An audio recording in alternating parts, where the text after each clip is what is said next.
khususnya dalam sektor pendidikan tinggi.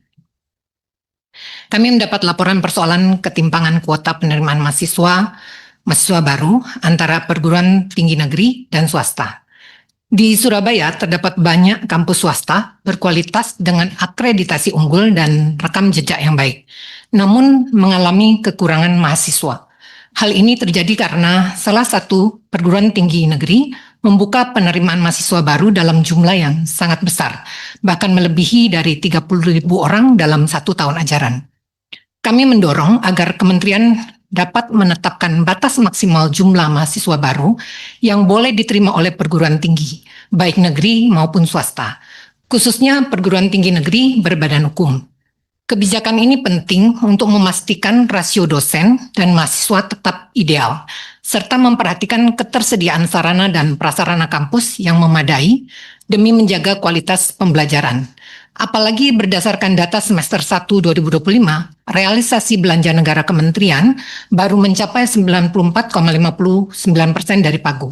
Dan bahkan sejumlah program prioritas nasional realisasinya masih sangat rendah, seperti pemerataan wilayah, hanya 48,72%, revolusi mental dan kebudayaan hanya 37,81%, dan program infrastruktur pendidikan tinggi dan PHLN dan SBSN justru baru berjalan di bawah 10%. Meskipun sudah ada kontrak kerja, ini menunjukkan adanya ketimpangan antara perluasan kuota dan kesiapan infrastruktur yang belum sepenuhnya teratasi.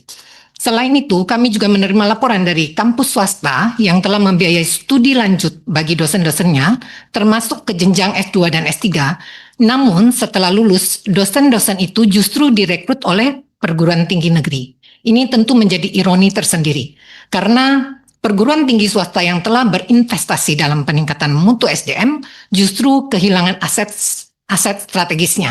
Maka kami meminta agar kementerian menyusun mekanisme perlindungan dan afirmasi untuk perguruan tinggi swasta, misalnya melalui skema kontrak ikatan dinas atau insentif SDM berbasis kinerja institusi. Isu ini semakin mendesak bila kita merujuk data dalam bahan rapat. Realisasi program peningkatan mutu dosen, magang mahasiswa, dan pembelajaran internasional masih jauh dari target, serta dana riset yang belum terserap secara optimal. Padahal program-program ini esensial dalam memperkuat daya saing pendidikan tinggi Indonesia. Jika perguruan tinggi swasta yang memiliki potensi justru terus kehilangan sumber daya manusianya, maka misi pemerataan mutu pendidikan akan sulit tercapai. Kami ingin menekankan bahwa kebijakan anggaran pendidikan tinggi ke depan tidak boleh semata-mata dibangun dengan logika kuantitas dan status kelembagaan, melainkan harus berorientasi pada kualitas, keadilan, dan kontribusi terhadap pembangunan bangsa.